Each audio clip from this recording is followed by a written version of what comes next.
और रखने के बाद फिर पंडित जी जाते हैं, तालाब वहाँ पे रहता है तालाब, तो तालाब में स्नान करते हैं, चंदन घिसते हैं, चंदन लगाते हैं, और उस वैश्या ने वहीं पे धर्मशाला बनाया होता है। सोचिए कितनी अच्छी वैश्या है, वैश्या होके भी इतने धर्म कर्म निभाती है। और उस धर्मशाला में जाके पंडित जी संध्या करते हैं। फिर पंडित जी आते हैं और कहते हैं, अब मुझे उत्तर दो कि पाप के बाप का क्या नाम है, मुझे घर के लिए प्रस्थान करना है। तब वैश्या कहती है, ये पंडित जी बहुत ज़्यादा देर हो गई है, अब आप घर क्या जाएंगे, पहले भोजन कर लीजिए। आप मेरे बनाए हुए थाली में, जिसमें मैं बनाती हूँ भोजन या करती हूँ, उसमें तो आप भोजन नहीं करेंगे, इसलिए मैं आपके लिए थाली एवं बर्तन, अनेक प्रकार के बर्तन, अच्छे अच्छे चांदी के बर्तन बनवा के अभी मंगवा देती हूँ। सोचिए इतना धन था कि तुरंत सुनार से कहा और सुनार ने बना के दे दिया चांदी के बर्तन। तो चांदी के बर्तन पंडित जी पाके तो प्रसन्न हुए कि चलो अब ये मेरे से लेगी कहाँ, इसको तो मैं घर लेके जाऊंगा। तब पंडित जी को कहती है, आप मेरे हुए बनाए के हाथ का तो नहीं खाएंगे, जो मैं बनाऊंगी, लीजिए आप स्वयं बना लीजिए। दाल चावल सब मंगाती है, अनेकों प्रकार के व्यंजन बनाने वाले वस्तुओं को मंगाती है। और पंडित जी जाते हैं, बेचारे पसीना पोंछते पोंछते धीरे धीरे भोजन बनाते रहते हैं। पुरुष हैं, भोजन कैसे बना पाएंगे, कई पुरुष निपुण हैं भोजन बनाने में, परंतु पंडित जी काशी में रहे हैं तो जाहिर सी बात है भोजन बना बना मिल रहा होगा, और मोटे भी थे तो पसीना तो होगा ही। पसीना पोंछते पोंछते भोजन बना रहे थे, दाल में पसीना गिर रहा था, चावल में पसीना गिर रहा था, रोटी में पसीना गिर रहा था, हर चीज़ में अपने नमक का स्वाद डाल दिया। तब दूर से वैश्या ने देखा तो वैश्या आके पंडित जी से कहती है, हे पंडित जी क्यों इतना झमेला कर रहे हैं, हटिए मैं बना देती हूँ भोजन, कौन यहाँ देख रहा है, आइए कर लीजिए। तब पंडित जी सोचते हैं चलो सही में कोई देख नहीं रहा है, अब पंखा भी डुला दो। तो पंखा डुलाने के लिए नौकरों को बुलाती है, नौकर पंखा डुलाते हैं, वैश्या भोजन बनाती है, वैश्या भोजन बनाती है। सोचिए वैश्या का बना हुआ भोजन पंडित जी खाएंगे, कोई धर्म का चिंता ही नहीं है, लोभ। तो पंडित जी जब भोजन बन के तैयार हो जाता है तो पंडित जी जब प्रभु को भोग लगाते हैं इस मंत्र से, नाभ्या आसीदंतरिक्षगुं शैष्णोद्यौः समवर्ततात पदव्याम भूमिर्विशः श्रोत्रान् तथा लोकां अकल्पयन्। इस मंत्र को कह के जब भोग लगाते हैं तब वैश्या सुनती रहती है, और भोग लगाने के बाद पंडित जी थाली को थोड़ा सा और आगे बढ़ाते हैं, कटोरी में रसगुल्ला रहता है उसको थोड़ा आगे बढ़ाते हैं, अनेक प्रकार के अनेक एक एक से भोजन को आगे बढ़ाते हैं। भोजन समझिए कि भंडारा था, इतने प्रकार के भोजन थे। तब पंडित जी जब भोजन को आगे बढ़ाते हैं तो वैश्या कहती है, रुकिए रुकिए पंडित जी, पहले ये 5000 रुपये रखिए, आप मेरे कहने पे भोजन कर रहे हैं, मैं धन्य हो गई, कृतार्थ हो गई, कृतार्थ हो गई कि आप मेरे कहने पे भोजन कर रहे हैं, इसलिए आप ये दक्षिणा लीजिए पंडित जी। तब पंडित जी को दक्षिणा देती हैं वैश्या माता।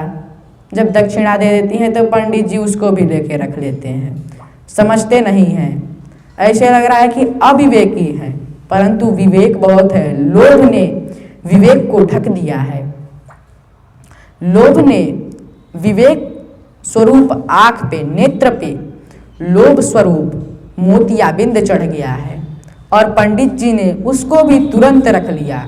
जैसे घंटी नीचे गिरती है, पंखा नीचे गिरता है, वैसे पंडित जी ने तुरंत रख लिया, जैसे कि गंगा की धारा बह रही हो, रुकती ही नहीं हो, तुरंत रखते जा रहे हैं, एक बार भी मना नहीं कर रहे हैं, रखते जा रहे हैं। और ये ना कि धीरे धीरे लें, तुरंत ले रहे हैं कि कहीं वैश्या वापस ना मांग ले, रख ले रहे हैं। और ऐसी जगह रख रहे हैं कि कोई देख ही ना पाए। शर्ट के अंदर पॉकेट बनाए हुए थे, उसमें रख लेते थे। फिर रखने के बाद अब वैश्या दूर बैठ गई। पंडित जी कवर तोड़ते हैं और जैसे ही मुंह में डालने जाते हैं, अरे रुकिए रुकिए पंडित जी, वैश्या फिर कहती है हे पंडित जी, मैं कहीं पढ़ी हूँ, किसी ब्राह्मण ने मुझे बताया है, किसी ने बताया है, ज्ञानी पुरुष ने बताया है।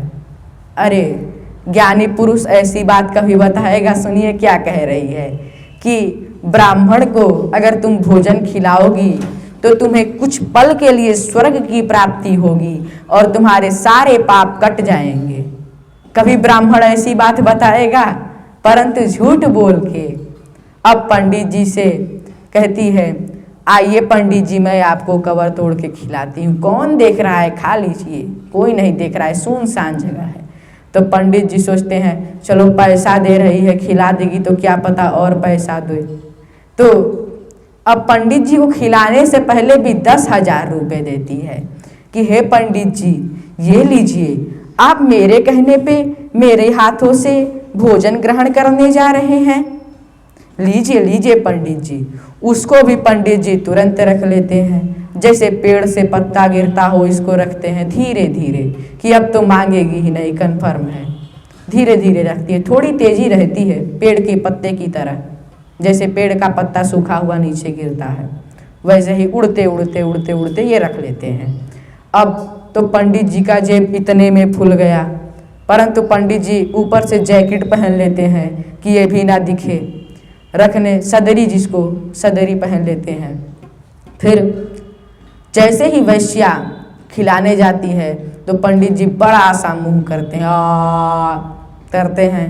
अब सोचते हैं कि कई प्रकार का डिश मिला के खिला रही है तो करेंगे ही मुंह, स्वाद मिलेगा। तो धीरे से सब्जी को इस तरफ लेती है कवर में, खीर को लेती है, रसगुल्ले को तोड़ती है, हर चीज़ को पूड़ी में ही मिला देती है। मिलाने के बाद जैसे कि पंचामृत बन रहा हो वैसे मिला के पंडित जी के मुंह में रखती है। तो रखने से पूर्व ही जब पंडित जी मुंह बाते हैं और एकदम कवर पास पहुंच जाता है, तब कवर को थाली में पटक के ये पंडित जी को चड़ाक से ना मारती है एक झापड़, तुरंत बहुत जोर से। अब पंडित जी का तो गाल लाल हो जाता है, जो भी रहता है अरमान, हवा भरे रहते हैं मुंह में, सब बाहर निकल जाता है, मन सब टूट जाता है, नष्ट हो जाता है। मोतियाबिंद भी ऑपरेशन हो जाता है, मोतियाबिंद का एक झापड़ से। ये झापड़ है प्रताप का, अर्थात झापड़ का ये प्रताप है कि एक झापड़ से मोतियाबिंद जैसा रोग नष्ट हो गया। तो पंडित जी कहते हैं मुझे क्यों मारी? पंडित जी कहते हैं वैश्या से। तो वैश्या कहती है, हे पंडित जी, आप मेरे से भी अधर्म करवाते और अपने भी अधर्म करते। मैं वैश्या हूं और आप मेरे हाथ से भोजन ग्रहण करने जा रहे थे, यही पाप के बाप का नाम है। लोभ पापस्य कारणम, लोभ ही पाप का कारण है। जैसे हर व्यक्ति, आज के युग में हर व्यक्ति लोभ करता है, चाहे वो जितना भी दिव्य ज्ञानी हो वो लोभ करता है। 99 में से 1% लोग ही बचे हैं जो लोभ नहीं करते। कभी जीवन में, हमारा जीवन 100 वर्ष का है कलयुग का, इन 100 वर्षों में सबको एक बार लोभ आ जाता है, किसी को अपने नाती के लिए, पोते के लिए, किसी को स्वयं अपने के लिए।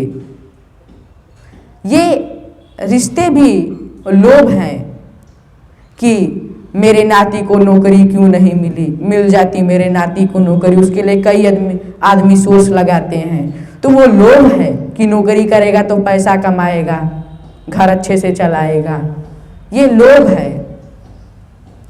इसलिए कभी भी जीवन में लोभ नहीं करना चाहिए क्या पता नौकरी पा जाए, और अगर हॉस्पिटल में नौकरी पाया है, सरकारी हॉस्पिटल में, तो इलाज ही ना करे, कहे पहले घूस दो तब इलाज करूँगा, ऐसा सब कहने लगे, अपना फीस पहले मांगे, तो किसी का जान लिया, उससे पाप हुआ।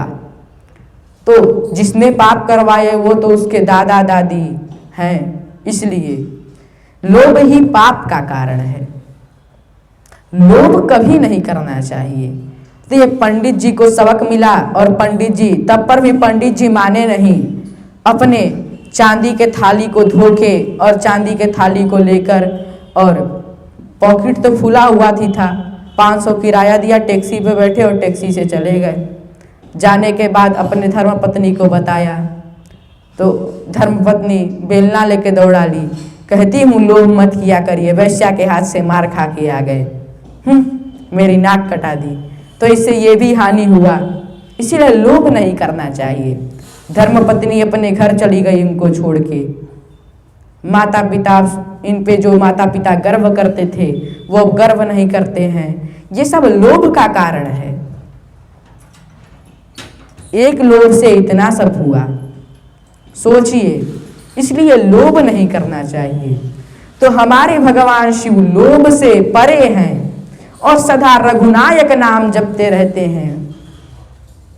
चिदानंद सुखधाम शिव विगत मोह मद काम, विचरहि महि धरि हृदय हरि सकल लोक अभिराम। हृदय में, उनके निर्मल हृदय में, हृदय तो उनका है ही नहीं, परंतु भक्त के लिए तो उनका हृदय है। उस हृदय में उन्होंने भगवान श्री राम को बसाए हैं, भगवान श्री राम को बसाया हुआ है। तो कहते हैं, नेम प्रेम शंकर कर देखा, अविचल हृदय भगति के रेखा। शंकर से नेम और प्रेम करके देखा, परंतु उनके हृदय में भक्ति है। किसके प्रति? भगवान हरि के प्रति, विष्णु के प्रति भक्ति है। ये ऐसी होती है भक्ति कि उन्होंने माता सती का भी त्याग कर दिया, परित्याग, त्याग। ऐसी भक्ति होनी चाहिए जो आज हमें नहीं दिखती है। व्यक्ति भगवान के लिए अपनी घड़ी तक को नहीं त्याग सकता है, धर्मपत्नी की तो बात ही छोड़ दिए। परंतु आज भी कई व्यक्ति अपने धर्मपत्नी को त्याग कर सकते हैं, भगवान के कारण नहीं। भगवान एक बहाना होंगे। क्यों? क्योंकि रोज किचकिच करती है, खर्चा बढ़ाती है, इसलिए त्याग करेंगे, ना कि भगवान के लिए। भगवान शिव तो भगवान के लिए परित्याग कर देते हैं माता सती का। ऐसे त्यागी पुरुष रहने चाहिए, ऐसे त्यागी हैं हमारे भगवान शिव, और उनके हृदय में राम भक्ति हर जगह है। व्यक्ति के जीवन में लोभ, मोह, काम और ये तीनों नहीं रहेगा तो उसका जीवन बहुत ही सुखमय रहेगा। जो जिसके हृदय में ये तीनों चीज नहीं रहती हैं, उसकी प्रशंसा संत प्रशंसहिते ही। हमेशा संत उसकी प्रशंसा करते हैं, बड़े बड़े ज्ञानी महापुरुष उसकी प्रशंसा करते हैं। इसलिए व्यक्ति के मन में लोभ, मोह और काम जैसे ये तीन बीमारियां, जिसका इलाज आज तक कोई भी वैज्ञानिक नहीं ढूंढ पाया, ना कोई डॉक्टर कर पाया, ये सिर्फ भक्ति से ही इन तीनों रोग, भक्ति ही इन तीनों रोग की दवाई है, ना कि कोई डॉक्टर कर सकते हैं इसकी दवाई। इसलिए हमेशा भक्ति करनी चाहिए। तो ऐसे हमारे भगवान शिव सदा रघुनायक नाम जपते रहते हैं और उनके हृदय में राम नामक कमल हमेशा खिला रहता है, कभी नहीं मुरझाता। ऐसे हैं हमारे भगवान शिव। तो जब भगवान राम जी ने आकाशवाणी हुई माता पार्वती को बताने के लिए कि अब तुम्हें त्रिपुरारी मिलेंगे। तो उसी समय भगवान राम भगवान शिव के पास जाते हैं। कैसे? गोस्वामी तुलसीदास जी लिखते हैं, प्रगटे राम कृतज्ञ कृपाला, प्रगटे राम कृतज्ञ कृपाला, प्रगटे राम कृतज्ञ कृपाला, रूप शील निधि तेज विशाला, प्रगटे राम कृतज्ञ कृपाला, रूप शील निधि तेज विशाला, प्रगटे राम प्रगटे राम प्रगटे राम कृतज्ञ कृपाला, रूप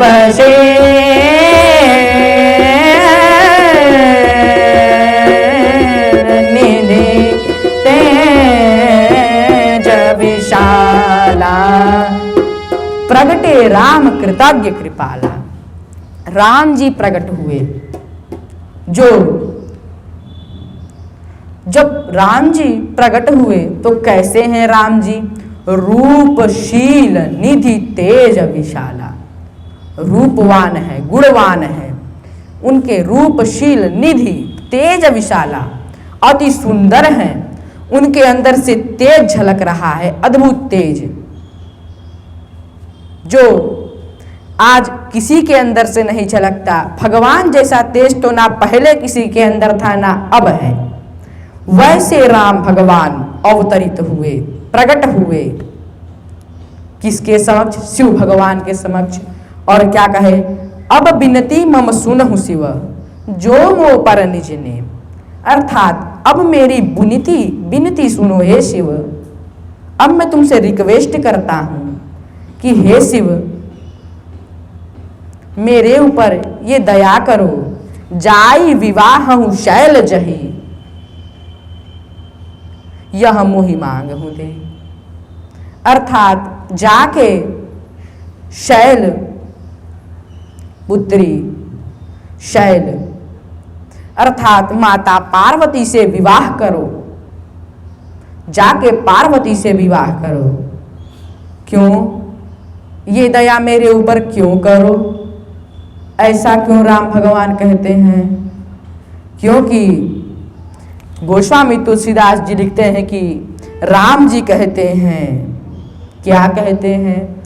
अति पुनीत गिरजा के करने, अति पुनीत गिरजा के करने, अति पुनीत गिरजा के करने, बिस्तर सहित कृपा निधि वरने, अति पुनीत कृपा निधि वर, अति पुनीत गिरजा के करने, बिस्तर सहित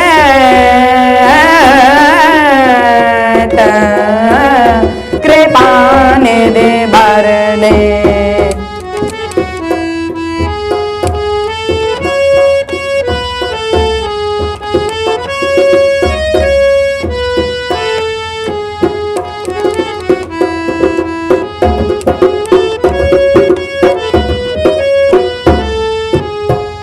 अति पुनीत गिरजा के करने, ये गिरजा माता पार्वती के करनी कर्म अति पुनीत है, बहुत ही पावन है। अति पुनीत गिरजा के करने, मैं विस्तार पूर्वक आपको बताता हूं। क्या गिरजा इतनी अच्छी तपस्या की है, ये की है, बहुत अच्छा आपको पाने के लिए, आप स्वरूप वर पाने के लिए, आप ही को पाने के लिए राजकुमारी से जंगल की कुमारी बन गई। इतनी तपस्या की, घोर तपस्या, तुम्हारे आपको पाने के लिए बस गिरिजा ने इतनी तपस्या की है। तब शिव भगवान सुन के प्रसन्न होते हैं और राम जी ने तो कही दिया रहता है कि विवाह कर लो। वो तो विनती किए रहते हैं, परंतु भक्तों के लिए भगवान विनती नहीं करते हैं, वो आज्ञा देते हैं। तो शिव जी के लिए तो वो आज्ञा दिए हैं, ऐसी विनती करते हैं। तब भगवान शिव सप्तऋषियों को माता पार्वती के परीक्षा के लिए भेजते हैं। तब ऋषिगण जाते हैं और क्या देखते हैं, ऋषिना गौरी देखे कैसे मूर्ति मंद तपस्या जैसे। ऋषिना गौरी देखे कैसे मूर्ति मंद तपस्या जैसे। ऋषि न गौरी देखी तहाँ कैसी मूर्ति, अर्थात भक्ति की मूर्ति, मूर्ति मंत तपस्या जैसी। तपस्या की मूर्ति जैसे बना के किसी ने रख दिया हो। माता पार्वती ना तपस्या कर रही हो, किसी ने पार्वती माता के स्थान पे तपस्या को ही रख दिया हो, ऐसी तपस्या कर रही थी हमारी माता पार्वती। ऋषि देख के चौंक गए, आश्चर्यचकित तो हो गए।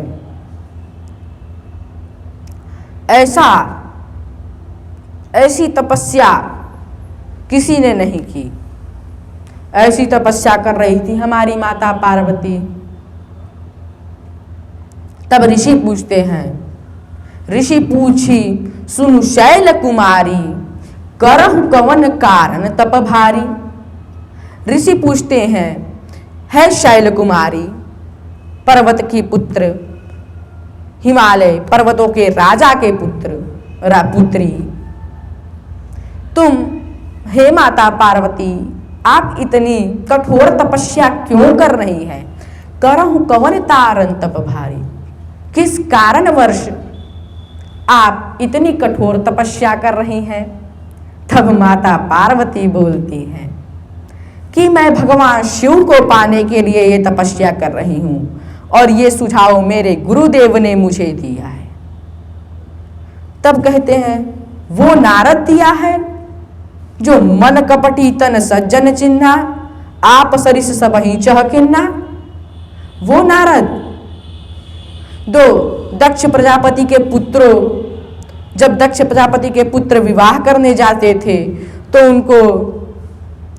उनको अपने चिकनी चुपड़ी बातों में उलझा के और उन्हें सन्यासी बना देता है। ये ऐसा इनका विचार नहीं है, ये परीक्षा ले रहे हैं माता की। माता समझ रही है कि ये मेरी परीक्षा ले रहे हैं।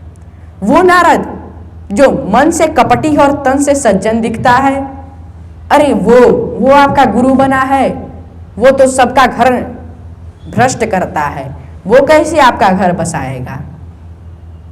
तब और आप भगवान शिव के लिए तपस्या कर रही हैं। निर्गुण नीलज कुवेश कपाली अगुण अगेह दिगंबर ब्याली, ऐसे भगवान शिव के लिए तपस्या कर रही हैं जो निर्गुण है, बिना गुण के है, तीनों गुण से रहित है। और क्या है? निर्गुण नीलज, इसको तो लज्जा आती ही नहीं है, वैसा शिव। कुवेश कपाली, अगुण बिना गुण के, अगेह दिगंबर ब्याली, और बिना गृह के है, बिना घर के। अरे आपसे विवाह करके वो आपको रखेंगे कहाँ? आप भी उनकी तरह रहेंगी शमशान में। तब वो और क्या है? दिगंबर व्याली, जिसके दिशाएं ही वस्त्र हैं, वस्त्र तो पहनता ही नहीं है।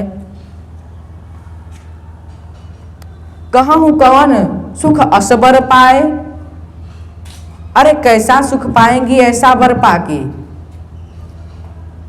हमारी मानिए तो भगवान विष्णु से विवाह किए हमने, आपके लिए विष्णु भगवान को खोज के रखा है, जो अच्छा वस्त्र पहनते हैं, अच्छे घर में रहते हैं, वैकुंठ लोक में रहते हैं, ऐसे विष्णु से विवाह करिए, विष्णु भगवान से। अरे इसको छोड़िए, ना घर है, ना घर का, ना घाट का। तब माता बोलती हैं कि गुरु के वचन प्रतीति न जेहि, सपने सुगम न सुख सिद्धि। अर्थात जो गुरु के वचन को नहीं मानता है, वो सपने में भी उसको सुख सिद्धि नहीं प्राप्त होती है, सुख तो कभी प्राप्ति नहीं होगा। इसलिए मैंने अपने गुरु के वचन को माना। और शिव भगवान की बात कर रहे हैं तो जन्म कोटि लगी रगर हमारी, बराऊं शंभु न तरहूं कुमारी।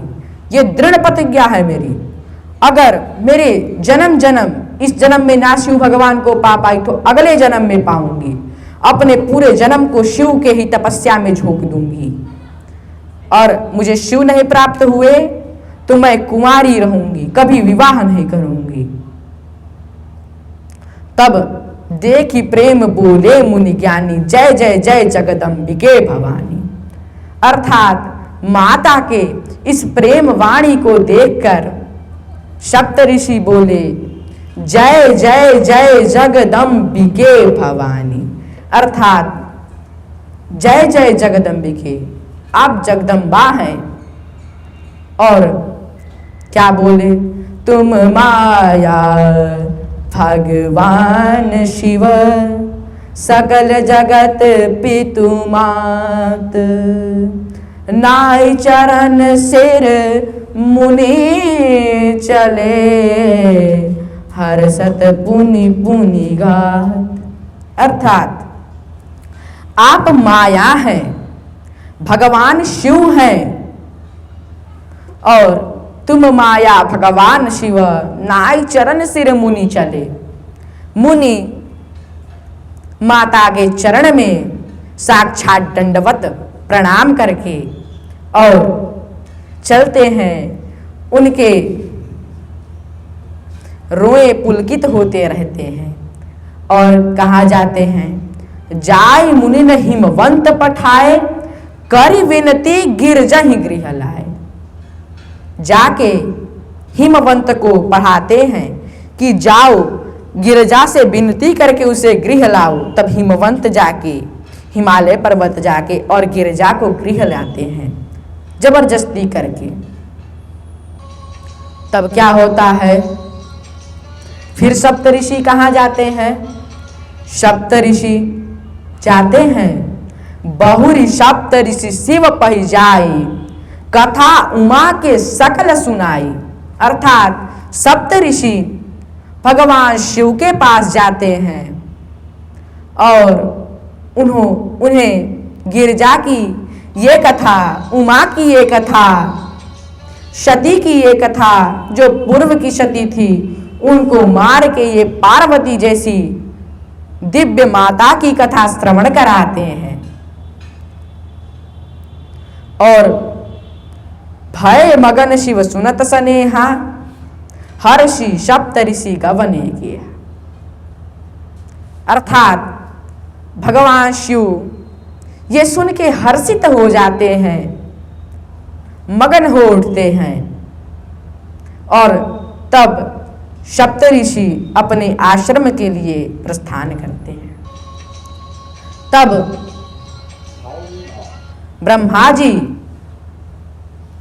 अर्थात हमारे पिता ब्रह्मा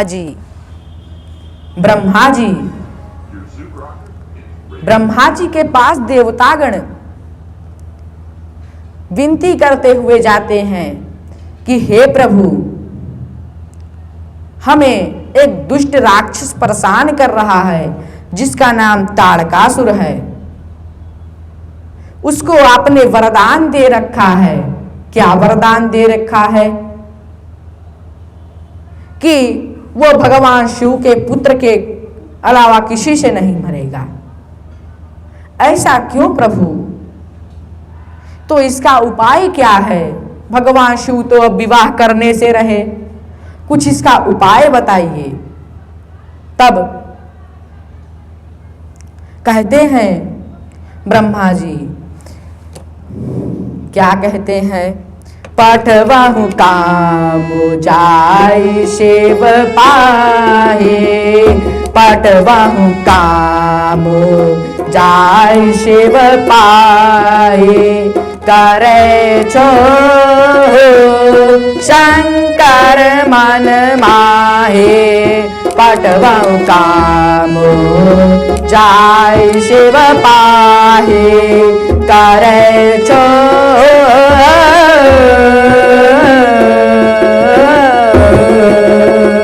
शंकर मन माहे।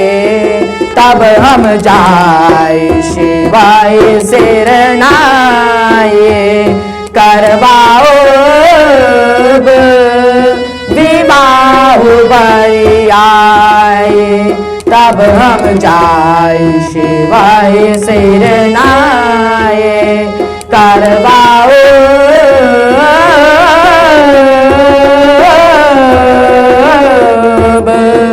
विवाह बरियाए।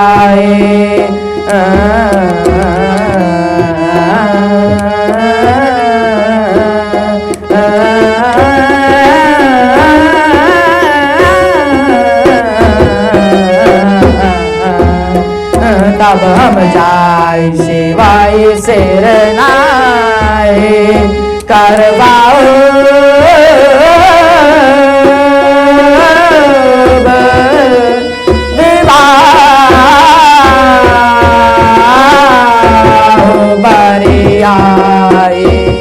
तब हम जाय शिवाहि सिर नाई, करवाउब विवाह बरियाई। अर्थात पठवहु काम जाय शिव पाही, करे छोड़ु शंकर मन माई। अर्थात कामदेव जो मन के देवता हैं, काम के देवता हैं, मन में काम की उत्पत्ति कामदेव का कार्य है। वो जाके शिव भगवान के मन में, ब्रह्मा जी कहते हैं कि कामदेव जाके शिव भगवान के मन में काम की उत्पत्ति करें, तब हम जाके शिव भगवान के चरण कमलों में प्रार्थना करेंगे और क्या कहेंगे? शिवहि शिर नाई, शिव नाएंगे और करवा उब विवाह बरियाई, और जबरदस्ती विवाह करवाएंगे। बताइए, जो बिना मन का है उसी के मन में काम की उत्पत्ति करेंगे कामदेव। अरे भय नहीं लग रहा है कि तीसरा नयन खोल देंगे तो कामदेव जल के भस्म हो जाएंगे। परंतु कामदेव कहते हैं, जब देवता जाके कामदेव से कहते हैं कि ऐसा ऐसा काम करो भाई काम, तब कामदेव कहते हैं तदपि, जैसे कि इसमें खतरा तो है, परंतु तदपि करब मैं काज तुम्हारा, श्रुति कह परम धर्म उपकारा। अर्थात मैं तब भी तुम्हारा कार्य करूंगा तुम सबका, क्योंकि श्रुति अर्थात वेद कहता है कि दूसरे के हित करने से बड़ा धर्म कोई नहीं है। गोस्वामी तुलसीदास जी भी लिखते हैं, परहित सारिस धर्म नाहि बाए, परहित सारिस धर्म नाहि बाए। अर्थात दूसरे का हित करने से बड़ा कोई धर्म नहीं है। परहित सरिस धर्म नहीं भाई, पर पीड़ा दूसरे को दुख पहुंचाने से बड़ा अधर्म कर्म कोई नहीं है। अर्थात दूसरे को कभी पीड़ा नहीं पहुंचाना चाहिए। और आज तो हर व्यक्ति सबको पीड़ा पहुंचाता है, कोई कटु वाक्य बोल के। अगर आप घर पे नौकरी नहीं कर रहे हैं तो आपके माता पिता आपको कटु वाक्य बोलेंगे, तो पीड़ा पहुंचाते हैं आपको, तो उससे बड़ा अधर्म कोई नहीं है। परंतु माता पिता हमेशा सही कार्य के लिए कड़वा वाक्य बोलते हैं, इसलिए माता पिता के वाणी को हमेशा ध्यान पूर्वक सुनना चाहिए। और उस पे अमर करना चाहिए। तो परहित सरिस धर्म नहीं भाई, दूसरे को सुख पहुंचाने से, दूसरे का हित करने से बड़ा कोई धर्म नहीं है, और दूसरे को पीड़ा पहुंचाने से बड़ा कोई धर्म नहीं है। गोस्वामी तुलसीदास जी कहते हैं। तो कामदेव मान तो जाते हैं कि श्रुति का परम धर्म उपकारा, मैं मान गया कि श्रुति कहता है सबसे बड़ा धर्म है दूसरे का हित करना, मैं शिव भगवान के मन में काम की उत्पत्ति करूंगा। डरते डरते तो गए, लेकिन जाने के बाद क्या किया? जाने के बाद जब वो गए तो एक बार चलाए, उससे क्या हुआ? उससे पूरा वातावरण काम के उत्पत्ति में हो गया। जे सजीव जग अचर चर नारी पुरुष असना ते जस मर जात तजी भय सकल बस काम। अर्थात जो जगत में सजीव थे, नारी पुरुष जिनका नाम है, वो काम के वश में हो गए। ऐसा बाण चलाया शिव भगवान पे। तो इस पे कहते हैं भय काम बस जोगी से तापस पावरन की को कहे। भय काम बस जोगी से तापस पावरन की कहे। देखाई चराचर नारी मय जे ब्रह्ममय देखत रहे। देखाई चराचर नारी मय जे ब्रह्ममय देखत रहे। भय काम बस जोगी से तापस पावरन के को कहे। पावरन के को कहे। देखाई चराचर नारी मय जे ब्रह्ममय देखत रहे। देखाई चराचर नारी मय जे ब्रह्ममय देखत रहे। अर्थात ऐसा बाण चलाया कि जिसे जोगी तापस, सब जोगी तापस्वी सब काम के वश में हो गए। तो मूर्खों का क्या कहना है? पावरन की को कहे। देखई नारीमय, अर्थात सब नारीमय देखने लगे। जो ब्रह्ममय देखते थे वो नारीमय देखने लगे। ऐसा काम का वश हुआ। फिर जब उस बाढ़ का असर खत्म हुआ तो शिव भगवान को तो कुछ नहीं हुआ उस बाढ़ से, ना शिव भगवान की तपस्या टूटी ना कुछ हुआ। काम का बाण असफल। ऐसे थे हमारे शिव भगवान। सोचिए, जिससे पूरे पृथ्वी ही काम के वश में हो गई, तो त्रिपुरारी काम के वश में नहीं हुए। तो त्रिपुरारी के पास मन ही नहीं है कि वो काम के वश में होंगे। जिसके पास मन होता है वो काम के वश में होता है। इसीलिए माता पिता कहते हैं, जब लड़के कहते हैं कि नमकीन खाने का मन कर रहा है, बिस्कुट खाने का मन कर रहा है, तो वो मन कहता है, ना कि लड़के कहते हैं। तब माता पिता कहते हैं कि जीभ और मन को कंट्रोल में रखो, धन को बढ़ाओ ना कि मन को, कहते हैं ना। तो वो हमारे मन को हमें अपने मन को दबा के रखना चाहिए। इसलिए आज हम अपनी वाणी को यहीं विराम देते हैं। फिर उसके बाद भगवान शिव पे कामदेव को भी क्रोध आता है कि मेरा बाण इन पे असर नहीं किया, तब सुमन चाप निज सिर संधाने, अतिरिसता की श्रवण लगी काने ताने। अर्थात सुमन चाप निज सर संधाने का, जब बाण अग्नि का बाण था उसको अपने कानों तक खींचा और छोड़े विषम विशिख उर लागे, छूटी समाधि शंभु तब जागे।